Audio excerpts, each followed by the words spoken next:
All right, so yeah, module one, and we are going to be treating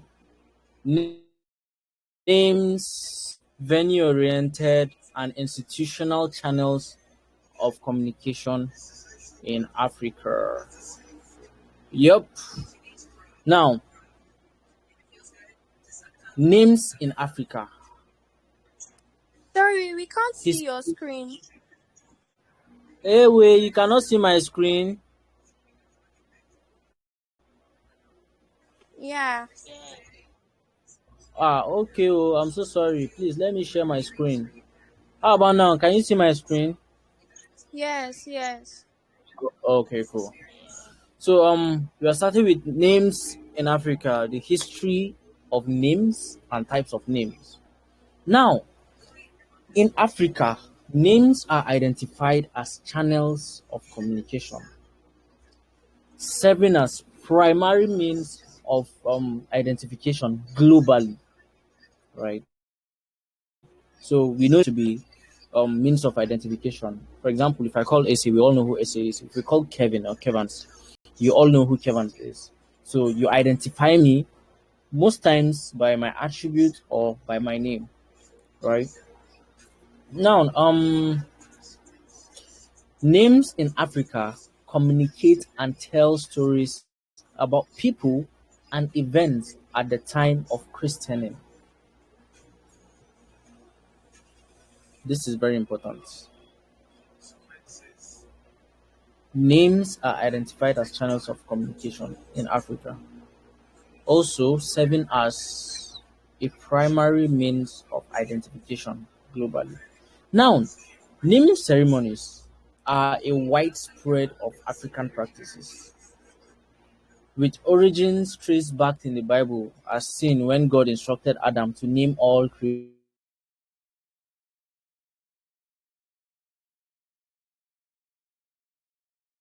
What the? Oh, sorry, can you hear me? Okay.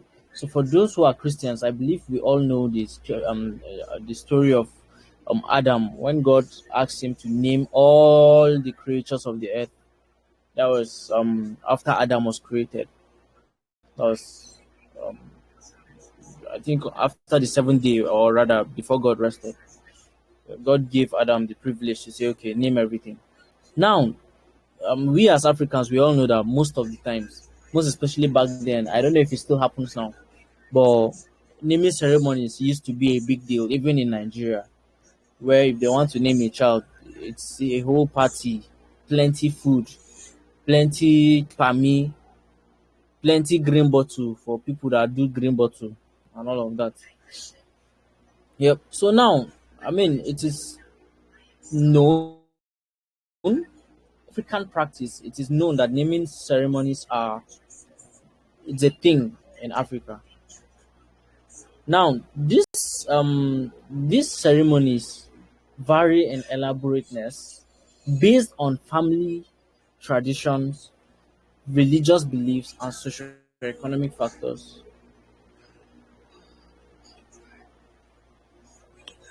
Now, religious naming practices. First, I mean, major religions in Africa is we have Islam, we have Christianity, and then we have people who do traditional worship, right? Now, in Islam, naming involves a call to prayer in the baby's ears immediately after birth. So when a child is given birth to, they do what they call the adhan, and it's like saying words of prayer in the baby's ears immediately after the baby is being given birth to, and then after that they do a supplication, and after the supplication on the seventh day they shave the baby's hair, right? And then most of the names they give are often indicate servitude to Allah or are derived from Prophet Muhammad. I've been privileged to stay in the north for a while. So this the way they name their children is not new to me personally, right? And it's quite interesting to see. Now, here, for the Christian brothers, parents choose a day, often after 8th or 9th day, for naming. And then most of the times it involves prayers by pastors and celebration. And names can come from, that's for Christians. It can be Christian name dictionaries. It can be, name from the Bible. Sometimes it can be coined from parents' faith. It can be English name that has like solid meaning, most of the time. We have, for people who know Living Faith Church, they have a standard. Oh, if you give birth after the 7th day of giving birth, that's when they do naming. I'll be after 5 days. So it's a thing in Christianity. Now, um, let me follow this. Now, African traditional religion, right? In African traditional religion, names are given based off cultural beliefs. So Christians give names based on Christian dictionary, Holy Bible, and all of that. The Islam give names that are, that are servitude to Allah or are derived from Prophet Muhammad's life. Now, in African traditional religion, names are given based off cultural beliefs. So it's the things that they believe in that they use to name their children. Then affiliation to cult groups or deities. We know what deities are. Babalao, that's what a deity is. Then serving as appreciation or dedication. Now, example from Western Nigeria includes Ifadare and Ogumaki. And while Eastern Nigeria has names like Chima, Oluchi, Eseosa, Ansi, Halima, all those ones are are traditional names, are cultural names rather, and they might have scriptural meanings, but most of the times they are. You hear Chimana, that is an Igbo name, like that. You hear Halima, that is a Hausa name, like that. Now, types of names. Types of names include personal names, and then we have first name and other names. Now, what is the first name? The first name is the name that you bear, your own name. That that's the first name. First name is your own name. So if they ask you what's your name, oh, my name is Kevans. Kevans is your name. Okay. What are your other names? You call your surname and maybe your grandfather's name. If you bear your great grandfather's name, you still add it to the list. If your mother's father's name is still joined to your name, you add it to the list. Like that. Now, family names comes second, which is surnames. So for example, you can say the Otedolas, for example. Otedola is a family name. And then maybe I've even forgotten the name of the Otedola. Or the Kardashians, for example. Right? The Kardashians is a family name. So when you hear Kim Kardashian, and then other people that follow suit in the family. And then we have creative names, popular nicknames or aliases derived from either personal or family names. Like me, for example, my name Kevans is a combination of my first name and my surname, even though a lot of people do not know, right?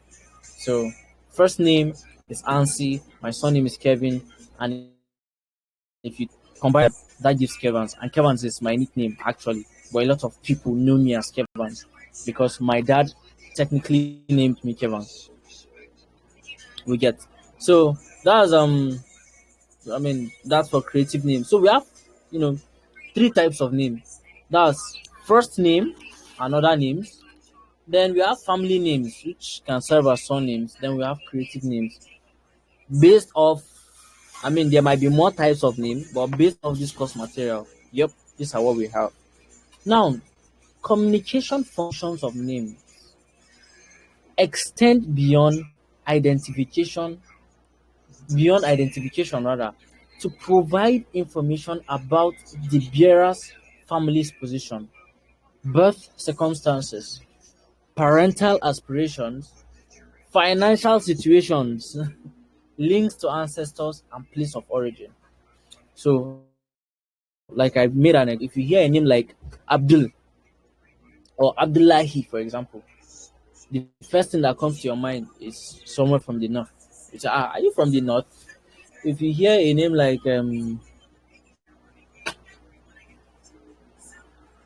Shima, for example, you know that this person is from the east. If you hear a name like Timilein, for example, you know that this name is from the south. Rather, yeah, like that. Now, if you hear a name like the Dangote is somebody's name, right? But it's a family name also. You know that if you hear anybody bear Dangote, if for example my name was Kevans Dangote, you automatically believe that this boy is related to Aliko Dangote and their family they have money. If SS surname now, for example, was Otedola, and here S.A. Otedola, the first thing that comes to your mind is the Otedola that has money.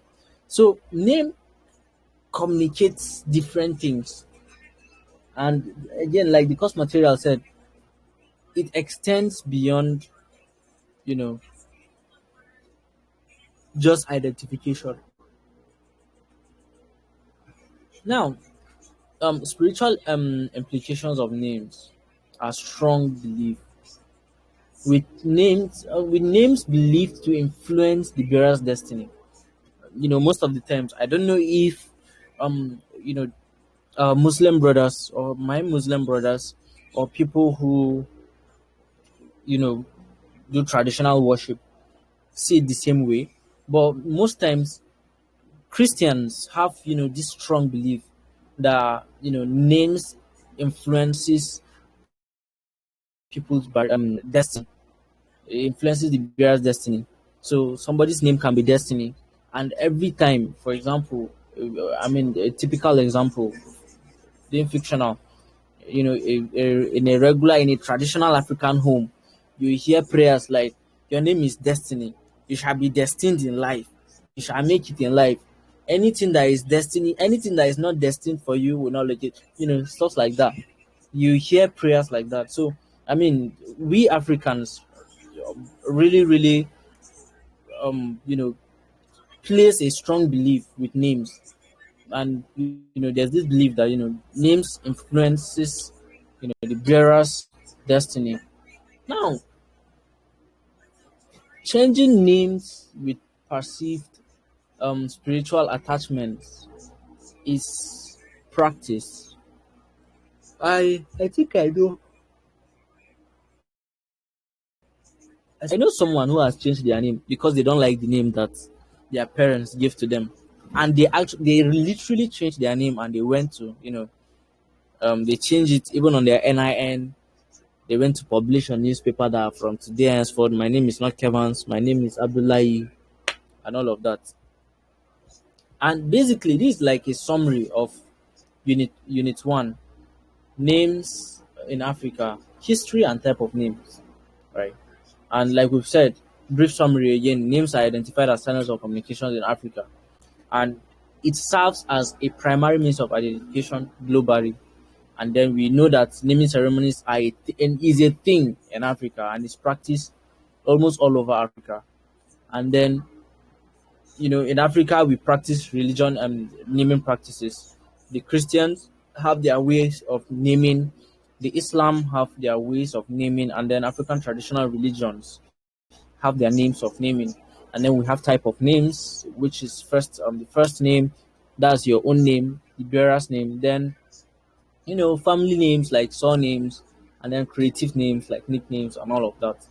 Then we have communication functions of name, and we said, names go beyond just identifying someone. It can be a trademark, um, It can be linked to your ancestors, to your place of origin. It can be linked to financial situation and all of that. And names can also indicate day of the season. Then we just finished talking about the spiritual implications of name, and we know and we believe that Africans have a strong belief that names influences the bearer's destiny, like that. And then we know that yes, most of the times people who have names that they do not like uh, have tendencies of changing them due to perceived negative spirituals. Now, unit two: venue oriented channels of communication. VOCM. Now, venue oriented channels of communication refers to communication that occurs in specific meeting places. VOCM refers to communication that happens in specific places, often unstructured, spontaneous, and informal. A typical example would be village meetings, not the one that they gather in your head to want to come and do spiritual problems. Not that kind of village meeting. I mean, it's literally village meeting where a town crier will come, organize people in the village square, and they will have those kind of meetings. I don't know if maybe a few of us have experienced a village meeting, a town hall meeting before. Personally, I've experienced village meetings a couple of times. Um, so people who have experienced it might really, really relate. Then social clubs, a book reading club. Now, like we are a studying club, for example. So basically, venue oriented channels of communication, in essence, refers to communication that occurs within a specific meeting place. So anytime you see VOCM, you know that it stands for venue oriented channels of communication. And once you see anything like that, your mind should go to village meeting or town hall meeting. And if your mind goes to town hall meeting or meeting, your mind should immediately, relate to it as okay, a kind of meeting or a mode of communication that occurs in specific meeting places. Now, main features of venue oriented channels of communication. First of all, it is unstructured. There's no particular structure as to how those meetings are being held, right? And then it is spontaneous.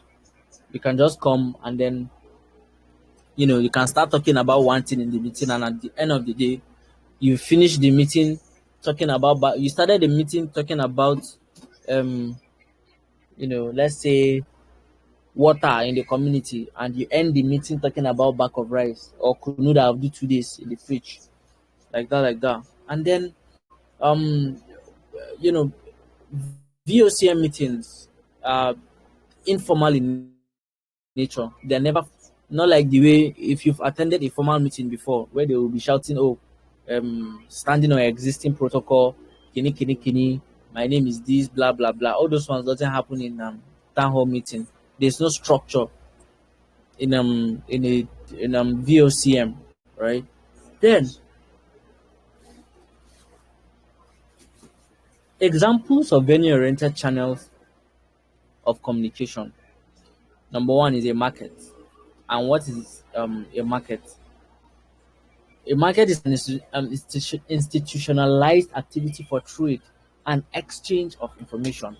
We know market to be a place where we buy and sell. Now, that is a market is an effective informal channel of disseminating soft news. Now, what is disseminating? Disseminating is like telling or letting go of or saying this word. And now, what are soft news? In a market, the ladies, you can relate very well. If you go to salon to make your hair, there's no way that you'll be in that salon and making your hair and somebody somewhere will not bring a ball of one babe that used to carry handbag that is not fine. or that used to wear 1 week and she doesn't like making her hair, or that babe that used to walk with pink slippers all the time, right? So local happenings, you hear those kind of gist in market, you hear gossip in market, and then there's hard news also in market. And those hard news are like, price indices, statistics, and all of that.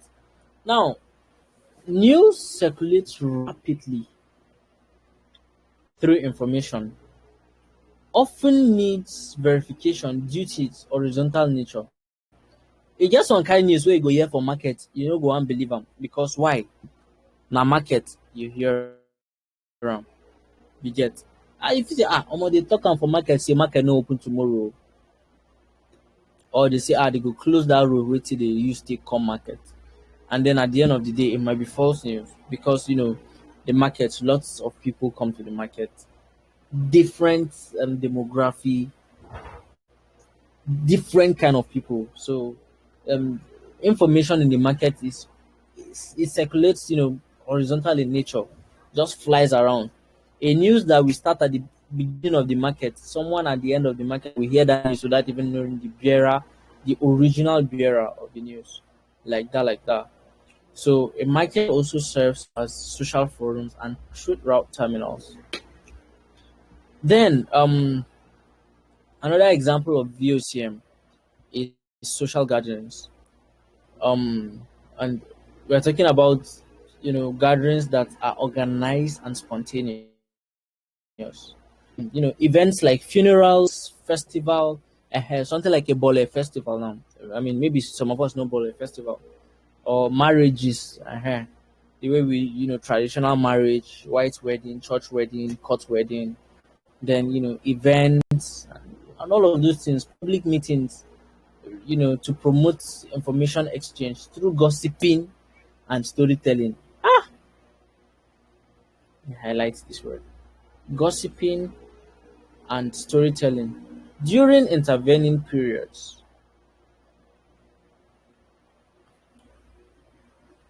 Now, roads.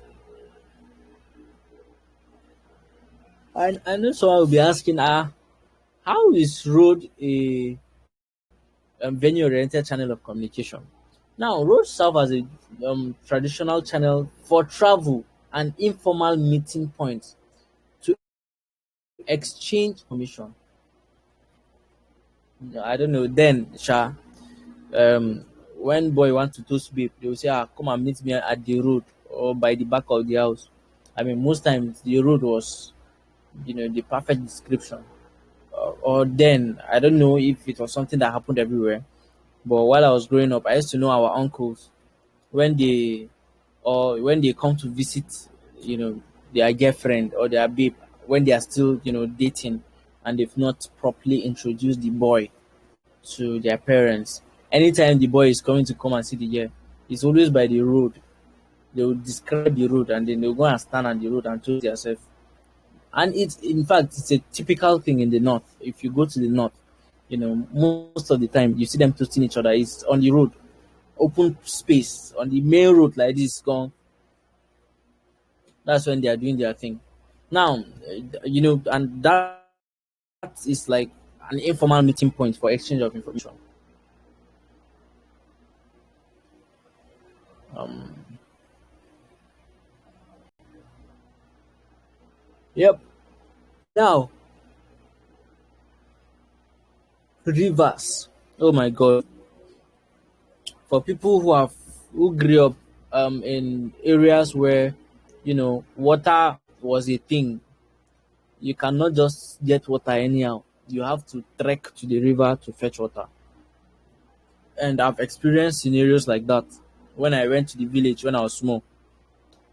There was no well until we dug a well. We were always going to the stream or river to fetch water.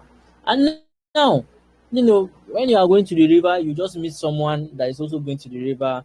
You most likely have never met that person, but because two of you are going to the river, boom, gist don't start.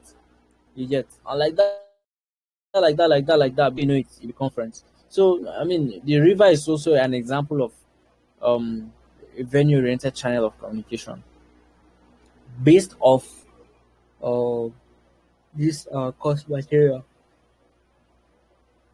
Then unit 3, which talks about institutional channels of communication and the communication pattern of traditional authorities slash socio-political organizations.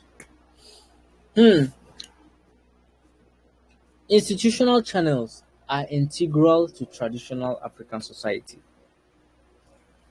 influencing development outcomes.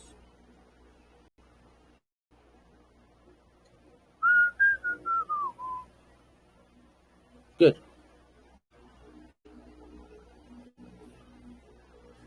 Highlights this very well.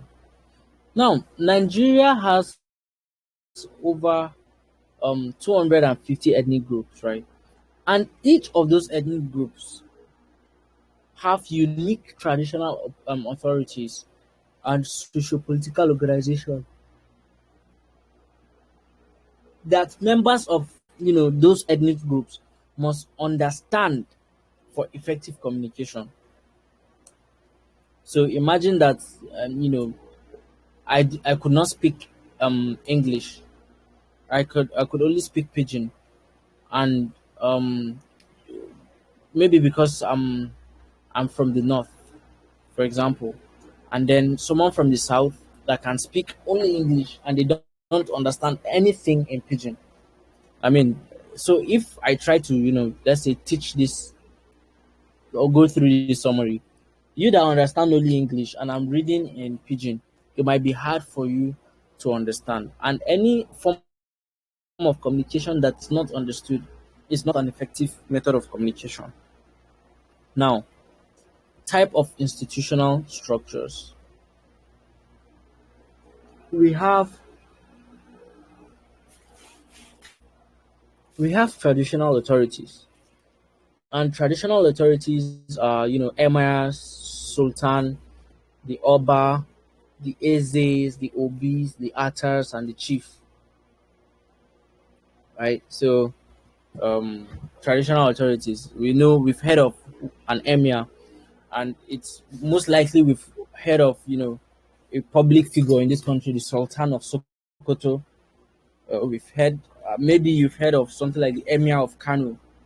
You've most likely heard something like the Oba of Benin or Benin, however they pronounce it, like that. And most likely you've heard of me, Chief Kevans, and all of that.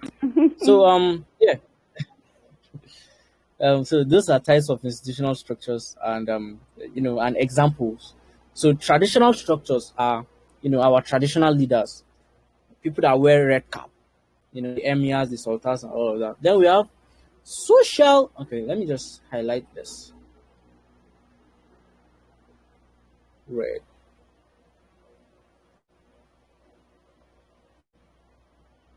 Good. Then we have social slash political organizations, and these are community based organizations. Age grade groups, village meetings, mothers club. Woo! This mothers club, I will never forget it. Mm, I don't know if it still happens, but then you see mothers, they take turns to do meeting in houses. And I used to love to follow my mom because I'll go and eat rice that Sunday in the next auntie's house. Right. So things like mothers club or mothers, people that understand how I've stayed in the north. There's something they call Zumunta Mata. That one is, women's group, women's fellowship group that they sing in church. Men cannot join it. It's only women that own it, like that. And then we also have the men's group. So those are example of social slash political organizations. Then we have the religious slash grassroots economic organizations and associations. And these are basically, cooperative association, ajo association, people that do loan association, youth and artisan, youth association, artisans groups, fishermen, farmers, and religious bodies. So we say association of keke people, that one is popular, we might know it, or association of bike men in Unity Estate, or association of bikemen in Lugbe, association of cab along drivers. in Karmo or Karmo Gigi, like that, like that. So those are examples of religious. So now these ones that I mark in red, take note. Traditional authorities are types of institutional structures. Social slash political organizations are types of institutional structures. Religious, grassroots, and economic organizations and associations are types of institutional structures. Now, these other ones that are, colored in pink are the examples of these, institutional structures. Hope you understand, so you don't mix them up. Then, yeah. Then we have the, excuse me. Oh, sorry, I'm so hungry. We have the kinship groupings. An example is the Arewa Consultative Forum, the and if Indigo, for example, Muso Ohanaeze. I don't know if I pronounced it well, but yeah, those are like kinship groupings, things that have to do with culture. Um, Typical example is association of Igbo students for people that have gone to a conventional people that attended a conventional university or conventional higher institutions. You have association of cultures. You hear um, association of Igbo students, association of um, Hausa students, association of Biram students, association of Yoruba students. So things that have to do with um, uh, culture per se are kinship groupings, right? Then, so now all these ones are the types and their respective examples of structures of institutional structures rather.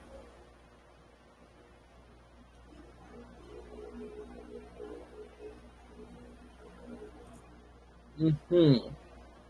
Now we have communication patterns. Now, information from these sources is disseminated both horizontally and vertically, often through town criers, that's government, to public, or indirectly to compound heads and then family heads. Messages like that can be developmental, social, economic, political, and traditional. So, uh,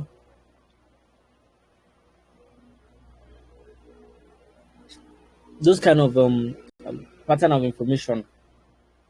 When we say information that is disseminated horizontally and vertically, information that have a source. So, but if you say information is disseminated that horizontally, there's no part you cannot find the source of that information. It's just information that is flying around like that. But then this one now, this information that it's that comes from both horizontally and vertically, and they come from things like radio, things like town criers. That's for people who have experienced town criers, mostly to the public, right? And sometimes um you will see they will organize area meeting, or they will say, omo, they have thief cable inside transformer in Lugbe. All the people that are using that transformer, you see the head of the family, that's the men, will now gather and do village meeting, a town hall meeting, to say, okay, this transformer that spoil, what's the way forward, and all of that. So, I mean, those are examples of communication patterns. Then we have um, what we call traditional instruments, gatekeepers, and gatekeeping. Now, traditional instruments have specific functions depending on the information. Gatekeepers, for example, right? If we say something, when we say gatekeepers, we are talking about, village heads. We are talking about chairmen. We are talking about chiefs. We are talking about sultans. We are talking about emirs and all of that. Now they control information flow, right? So that someone cannot just wake up one day.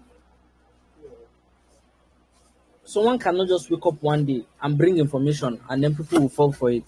Now, people always used to think that okay, anytime the town crier comes, yes, we know that it's the king that sends the town crier or the cabinet of the king that sends the town crier.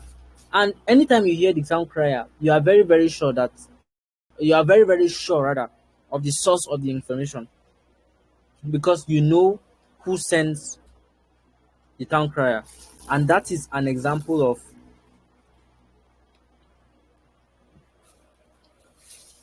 you know, um, gatekeepers.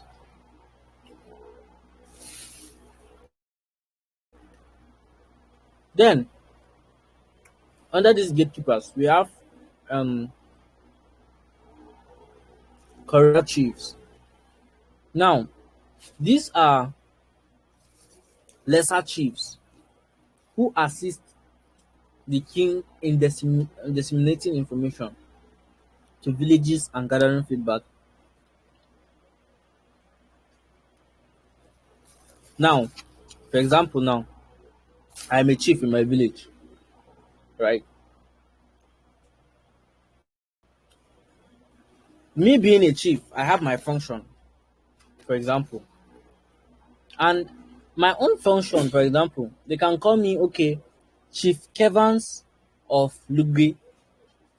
Now, people that bear that kind of name, Chief Kevans of Lugbe, or Chief Kevans of Abuja, or Chief Kevans of Akure, tells you that okay, oh, that person is the person that carries legit information from the king to take to, you know, to the villages. Is that person that can assign the town crier to say, okay, oh, this update, oh, king has signed it, or the king said this. Yeah, go and tell the people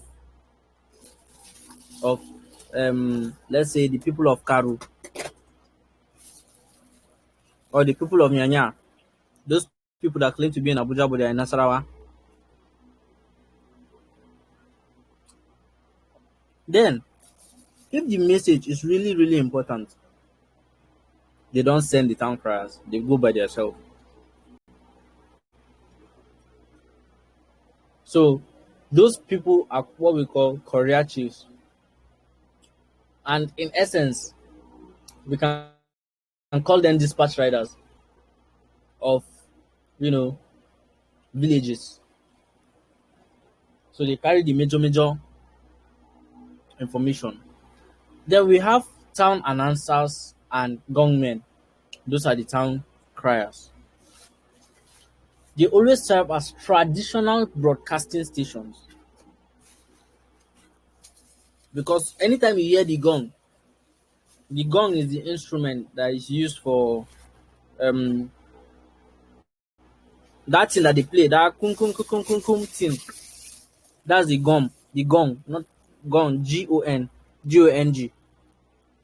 Gong.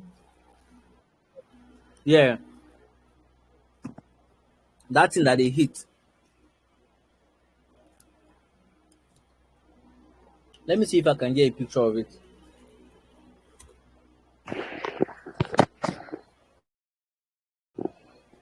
My problem is they might give us recent pictures of gongs. Aha! I found our own. I found the African type of. Sorry, I'm waiting for it to load open so that you see what it looks like for people who do not have any information on them.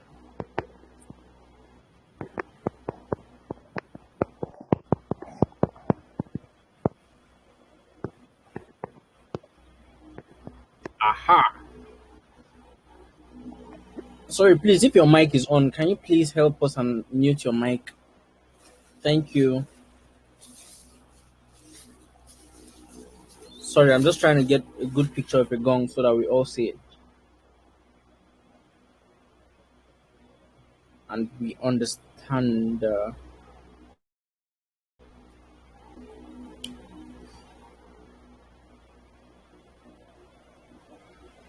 I don't know if you can see this. Is it clear enough? Yes. Good. Yeah, so this is a gong. Anytime you hit it, it will do kum kum. And those are the things that town criers use to pass information. So then in villages, once you hear this thing, you know that update day from king, something is happening somewhere. Anytime you hear that, then you know, traditionally, right, those were the beginning of broadcasting stations in Africa. They were for community news, you know, decisions and laws. And then their post is often hereditary. So if a gunman dies today, his son will continue from where he stops. I mean, as of then, there was nothing like studying law or being an engineer.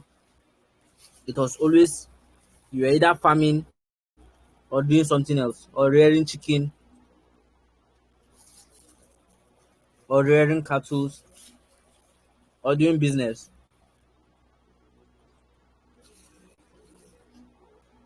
So if your father is a gunman and he dies, automatically the first son will be the next um gunman. So it was hereditary, just like uh,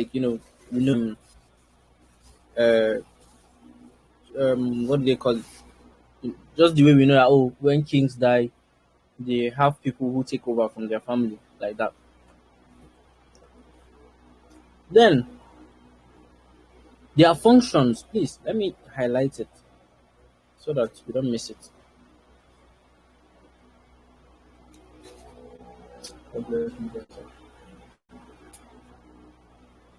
Please, can you still see my screen? Let me know if you can see my screen. Yes, we can. Okay, cool. Okay, let me highlight this space. Now, their functions include identification, community news, dissemination. Okay, community news dissemination, and acting as all people's information disseminators. So that's last, like we said, community news. Now them they carry them.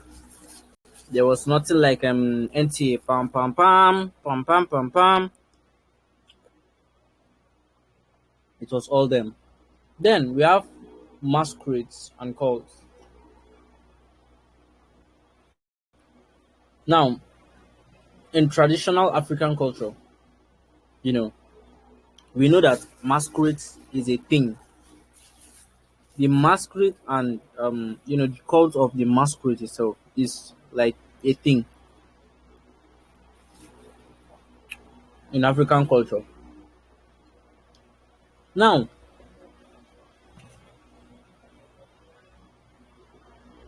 masquerades and cults act as channels of social commentary.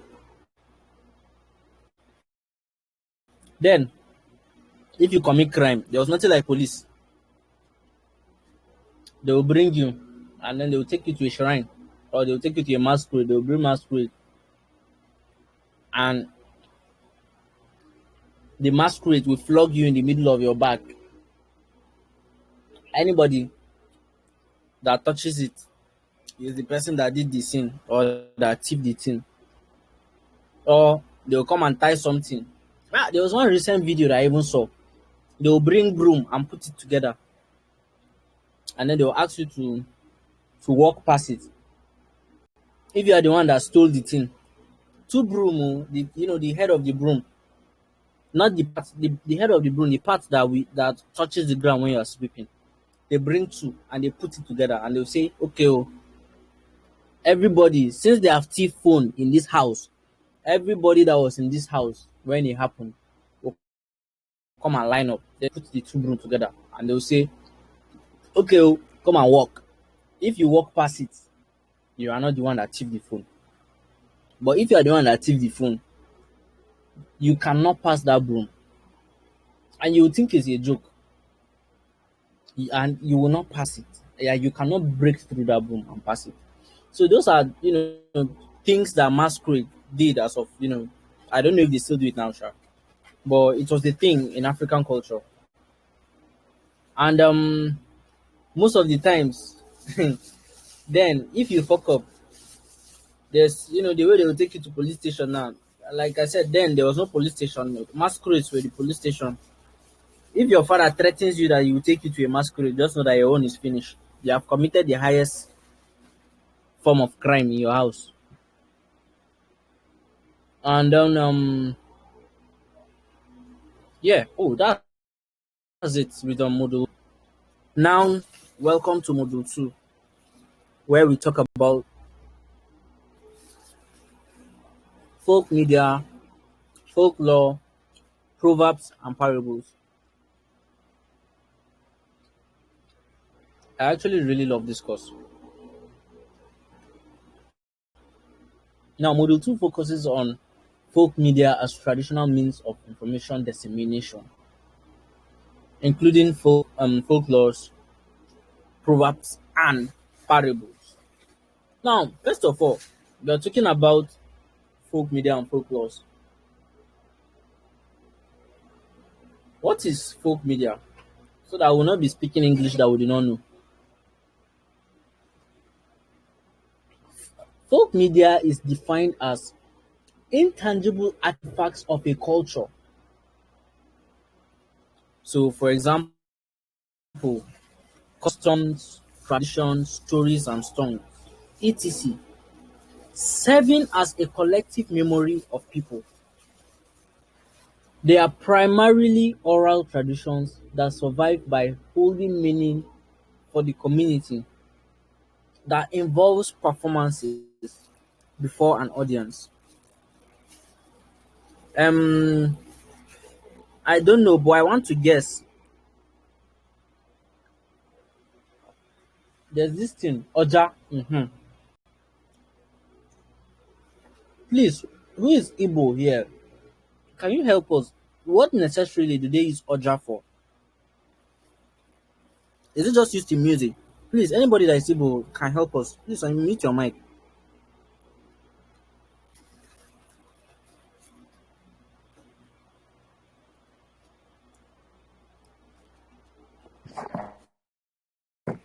I think it's just used for music, an instrument for music. Oh, so Oja is just an instrument that is used for music. Yeah. Okay. So, why I asked was, um, I know that in some parts of the country, flute. No, I think it's still the same Oja, but not. It's just popularly used by the Igbos. But I think even in my state, they use Oja, right? But sometimes, if you just hear Oja unnecessarily playing, then you know that there's, you know, they are passing a message. So you cannot just see a random person carry Oja and just start playing just like that. Most especially in a actual traditional setting. That's I'm just talking about where I'm from. Like, so I don't know, for people who do not know what an Oja is, let me see if we can find a picture of what Oja is online. Oja. Aha, Oja flips. Yeah, this is what it looks like. Can you see my screen? Yeah.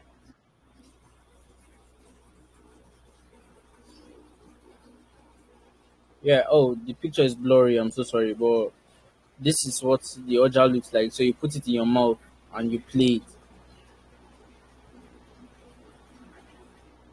Yeah. So maybe there's one traditional song in your village that once they sing it, it's a thing. Or there's one let's say one artifact that bears, a serious meaning in your village, that once people see it, they know that this is from here and this is from here. Sorry, please hold on. Please give me five just 2 minutes. I'll be right back.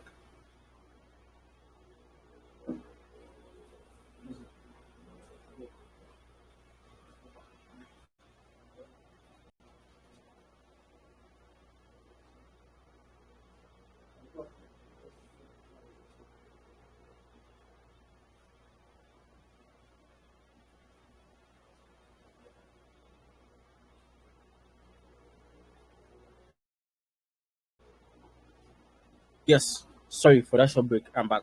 So serving as a collective memory of a people, they are primarily oral traditions that survive by holding meaning for the community and most times involves performances before an audience. So I'll just highlight this as it is very, very important. Now, examples of folk media is on festival play. For people who grew in the village,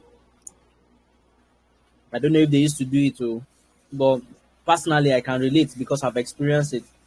My dad has taken me to the village, and then let's say during Christmas or during not just necessarily Christmas, just a random Saturday, they'll just gather, people around, children around, and then they'll just do something like okay, storytelling. After the storytelling, people will dance, they'll now share canoe, and then everybody goes back home and sleep. I mean, I don't know, good old times. Things are now changing. Yeah. Then those are examples of folk media. So festival plays, puppet shows, folk drama, storytelling, poetry, debates, parades, and carnivals. I mean, we know that there are a lot of carnivals that happen even now. Things like Celebration. I mean, how do they call it? I mean, I know it's an active festival that even happens in Abuja. There's one again, I think Collaboration or something that happens in Abuja also. So yeah, these are examples of folk media, and these forms have been revived sometimes with modern media aid due to fears of cultural imperialism and mass media limitations. Um, Maybe Essay might remember, but there was a show. I don't know if I would call it a show or a live drama, a live show that happened. Someone I know called you're talking about the one we went to with Mr. Deji. Yeah, so by DK Maraji, that's a typical example of folk media, just in a modern in modern media now, technically. So I don't know, you may not relate because you don't necessarily know what I am talking about. But yeah, stage dramas, talking about the culture, but then because you cannot go back to our village to do it, we do them now to educate people who have no idea of things about their own culture and all of that. So those are examples of folk media. Then we have communication functions of folk media. First, it transmits information across generations. I don't know, you might hear something then in school. You might hear somebody say, in my house, they don't used to touch me in my head. Or in my house, they don't used to touch the male child in his head. Something like that. Now, for someone to say in my house they don't used to touch a boy's head, or do that,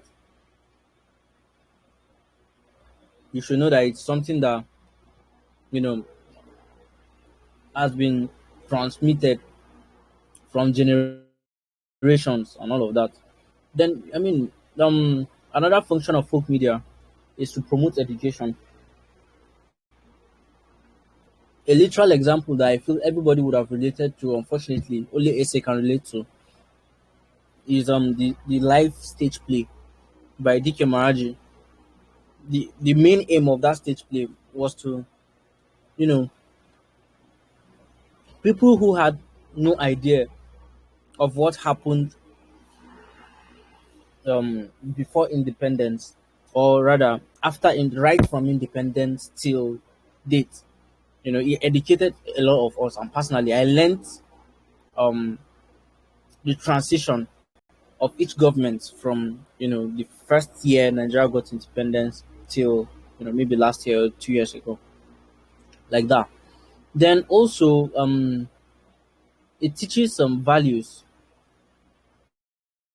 and then also cultural identity, and then continuity, while primarily entertaining. Then we have folklore. Now, what is a folklore? Please, all these again, all these, let me highlight them.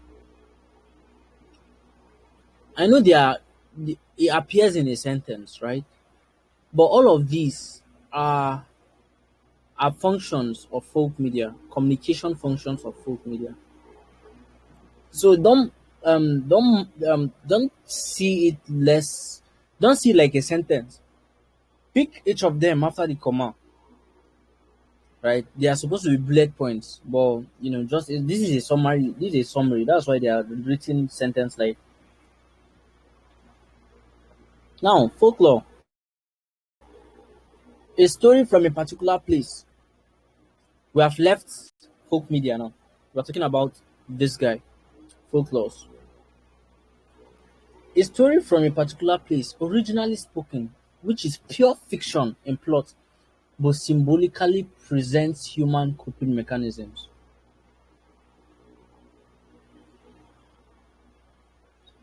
A typical example is Anticoiscois. I know we've heard that story, most likely. Most especially people that went to boarding school. The year old Anticoiscois, she used to walk on the roof. She lost one of her heels, and blah blah blah blah blah. That's a typical example of a folklore. Another one is when they say Nigeria played a football match with India, and India was scoring them 99-0, and the ball, anybody that shoots the ball will die, abi will fall on the pitch and die. And then finally, one of Nigeria's player now closed his eye and he shot the ball. And then, or they say when you want to touch the ball will turn to lion head, and then they will not touch it. Then finally, one Nigerian player now closed the eye, and he now shot. When he wanted to shoot the ball, it turned to lion head. And when he hits the ball, it now turned to fire, and now went and entered the post, and they scored one goal. And because of that one goal, that's why India doesn't play the National World Cup. Rather doesn't play World Cup in football. That is a fictional story. It's a fictional plot, but a lot of Nigerians will relate to that story. A lot of Nigerians will relate to that story, right? Yeah. Then we have features of folklore, timeless stories, just like this one. I want to believe it's a timeless story because even recently I went to a primary school, and then the teacher was already feeding them with the story, which was not true, by the way. And I never knew it was not true till I became an adult. The story of Anticoiscois too. I don't know. It seems like a timeless story because even children now know Anticoiscois. Then we have stories often featuring animals and human with human traits. That's fables. Or heroes and heroines, treasure hunts and tricksters. Blah blah blah. They develop within cultural groups, but patterns repeat globally, existing in multiple versions across time and place. A typical example is Cinderella. We all know Cinderella, most especially the women. We might, I mean, anywhere you hear Cinderella, the first thing that comes to your mind is a princess, right? And to some extent, I never believed that regular humans could bear the name Cinderella till I met a friend, and her name is Cinderella. Now, um, yeah, now to the functions of folklores,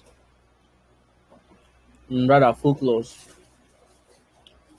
Primarily, the functions of folklores are entertainment, but also they use that for crucial education.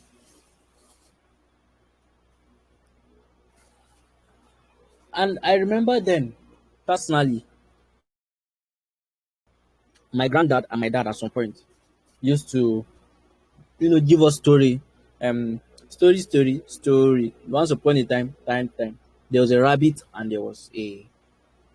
um, there was a rabbit and there was a tortoise. The rabbit did this, the rabbit did that, the tortoise did this, the tortoise did that, blah blah blah blah blah blah blah.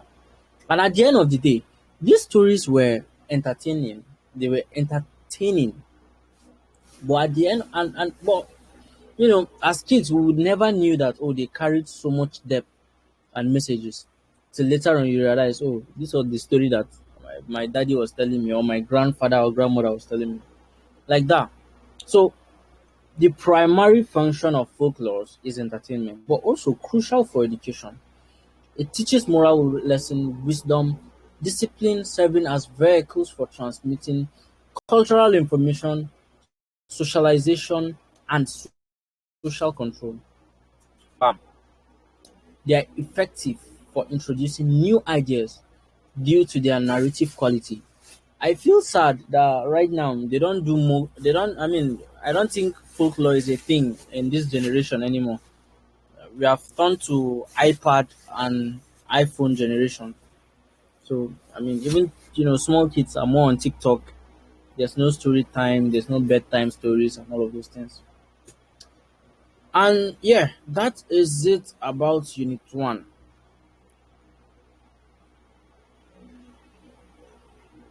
Now we have folklore, a survey, which is a topic in Unit Two. Now this unit provides various examples of folklores from different Nigerian geopolitical zones to enhance understanding. These stories often include, or rather often teaches moral lessons or explain natural phenomena. A perfect example might be tortoise, the story of the tortoise and the crocodile, the race between the tortoise and the antelope. This story, it will forever be in the back of my head. I don't think I'll ever forget that story. Then why the fowl scratches the ground? It is not good to do evil. This particular one, even my Sunday school, they have used it to torture me. Then the story of why the cock crows early in the morning, a popular one. Then why Robin Bird has red chest, I don't even know that one. The cunning leopard, definitely. The tortoise and the king's daughter, it was a popular story. A beautiful bride, a very popular story. Jealousy, I don't know it. This one, I don't even know it. Okay, rabbit and the tortoise, but I think it was an Igbo folklore. Tortoise and squirrel, blah blah blah blah blah. All those ones are study guides of typical examples of, or typical examples of folklores, so that we get to understand what they are. Then we move to Unit 3, Proverbs and Parables. Proverbs are witty sayings, often in verse, I would say verses or prose, that deliver strong messages, communicate time tested truths, morals, and values. I want to believe we we have a rough idea of what a proverb is. Like they used to say, a typical proverb, they say, what a young man will climb a tree abi, what an old man sitting under the tree will see. A young man, even if he climbs a tree, he will not see it.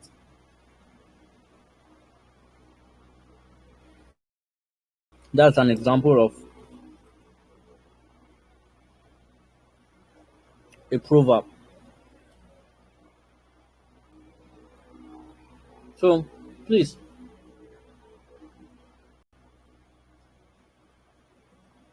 this is very important. We might see it in our exams.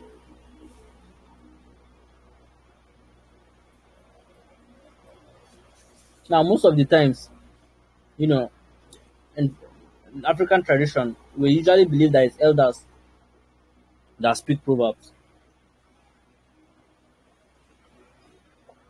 And anytime you see a young person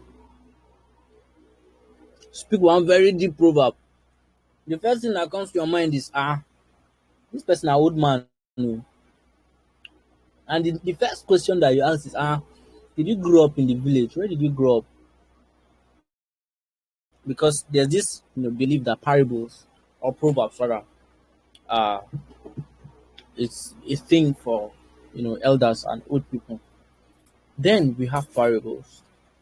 Parables are short stories that teaches a moral lesson or even spiritual lessons. They are often fictitious. They are often fictitious narratives that are used to illustrate religious, moral, or philosophical ideas. They present ideas by comparing dissimilar concepts, focusing on a single consistent action without extraneous detail. See English. Oh my god. I want to believe this is straight to the point. Parables are technically very short stories that have serious moral or spiritual lesson, and most of the times they are fictitious. Most of the times, I don't think I've ever heard a parable that is true. Most of the ones that have been said to me are always fictitious. Now, let me highlight this. I walk with God the Father, walk with God the Son. Good. Now, brain works. Now, features of proverbs and parables. What are the features? Proverbs. Did I say proverbs? Oh, Proverbs is not sounding like a book of the Bible. I wanted to shout Proverbs 3 verse 16. Now, Proverbs serves as tool in public speaking.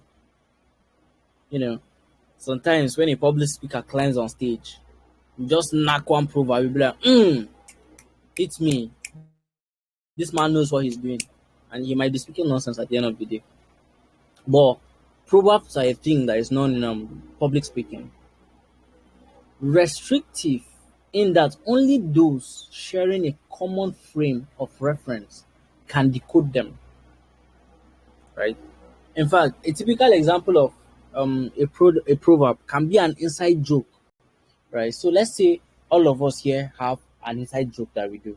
When we go outside and we execute that joke, someone might see it as, what are these people saying? And it might be funny that the joke might have, a lesson backing it, right? But because those people are not in, we don't share a common frame of reference, they cannot decode them. But if we look each other like this, we know, no, I know what thing they talk about. We get. And then, proverbs are most times culturally tied. And then finally, proverbs are used by elders. Culturally tied, used by elders. And then it is restrictive to only those sharing a common frame of reference that can decode them. Boom. Now, what are parables? Parables are simplest forms of narrative. Sketches, setting, and action. Often involves moral dilemmas, uses symbolism, and it is longer than proverbs. Now, please do not forget, as I'm marking this thing, everything you see marked here are features of proverbs, right? And these features of proverbs are supposed to be um bullet points, but I'm writing them in form of a sentence. So if they say features of proverbs, number one, proverbs are tools in public speaking. Number two, restrictive in that those only sharing a common frame of reference can and decode them. Number three, proverbs are culturally tied. Number four, proverbs are used by elders. So please don't take it like it is a sentence. Maybe when you are asked, you can impute it, you can write it as a sentence, right? But I just want you to understand that they are bullet points. Then parables. Function of a parable is, decoding the simplest form of narrative. It also searches setting and action.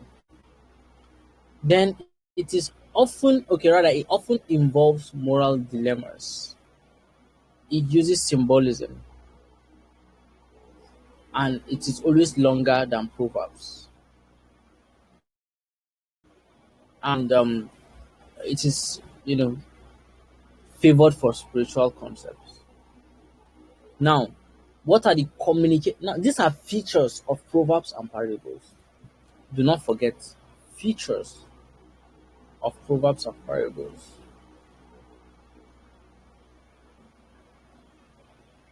Those are the features. Now, what are communication functions of proverbs and parable? Now, for proverbs, proverbs convey cultural, I'm sorry, proverbs convey social values, then cultural practices, and then other information used to portray points, rather to buttress points, draw analogies, and often, rather, and offer correction or advice. Most of the times we have heard people use proverbs is when they are trying to advise you. They go use proverb, finish you till you get that advice, till that advice enter your head. Then we have communication functions of parables. Number one, parables focuses on strength and, and spiritual understanding. Then parables provide guidance for proper action. And then parables teaches morals.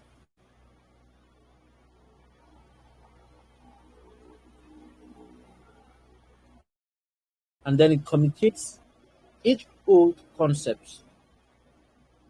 And finally, it sends warning signals. Our African mothers would relate well to this last part,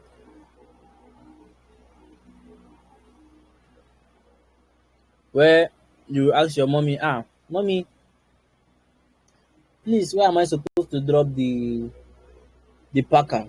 She will say, drop it on my head. If you once your African mother tells you that, you don't need to know where you need to drop it. Yeah. Now, what are the differences and similarities of proverbs and parables?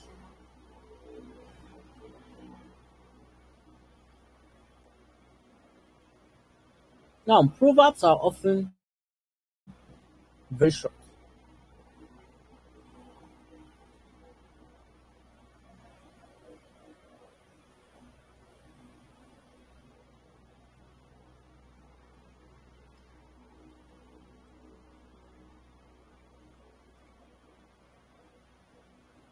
Sorry, please. Excuse me. Please give me a minute.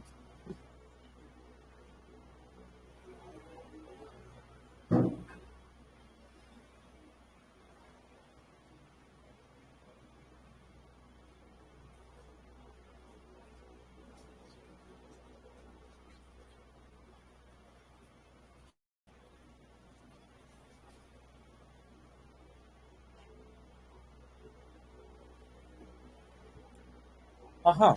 Proverbs are are often very short. And then there are witty sayings for practical percepts.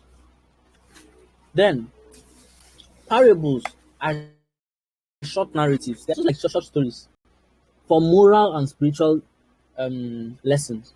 So when they speak parables for you, they are trying to teach you a lesson. They are trying to make you see something differently.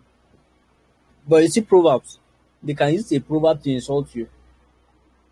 They can use it to um, they can use it to draw analogy. They can use it to even correct you. They can use it to advise you. They can use it for you know plenty things.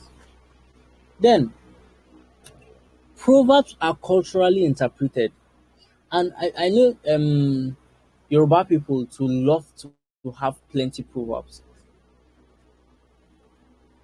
and then most of the time they are culturally interpreted. And okay, let me do this. Let me do it this way. So the one in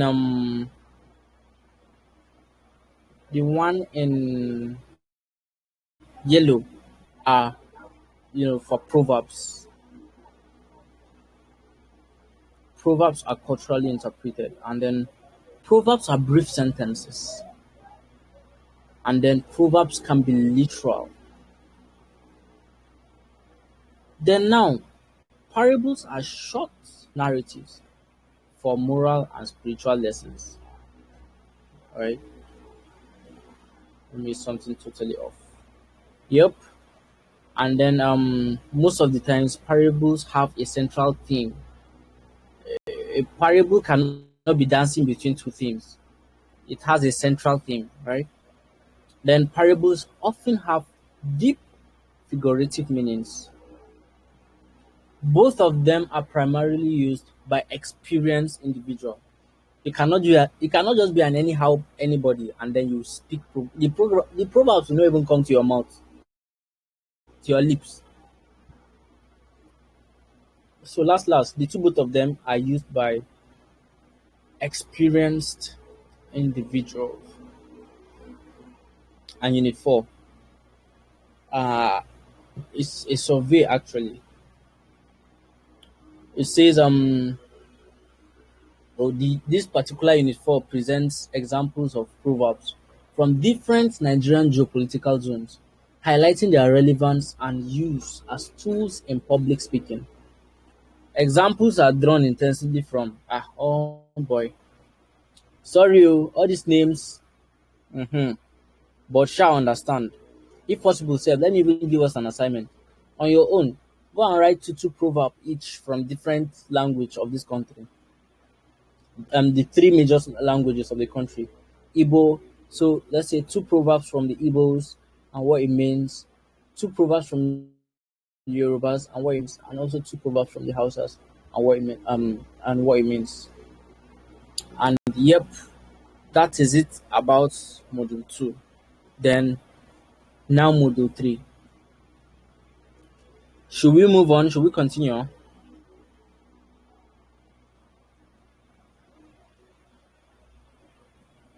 Should we continue or should we call it a day? I think we should call it a day because those are not here. Okay. So let me see. It's just two of us, me and Destiny. That was this. Okay. So no wala. Then maybe we can just call it a day. Maybe you just go to bed. Tomorrow we shall continue. But if you feel me, I'm still up for it. I think personally I'll continue reading. Okay. Yeah. So maybe we'll see tomorrow and then we'll just continue from here. So tomorrow's Tomorrow, class I'll just make sure 8:30. I'll just make sure we start. Yeah, I just maybe we'll start early because the course material is large. Let's say 8:30. Okay. Yeah. Okay. All right. Thank you very much. See you tomorrow.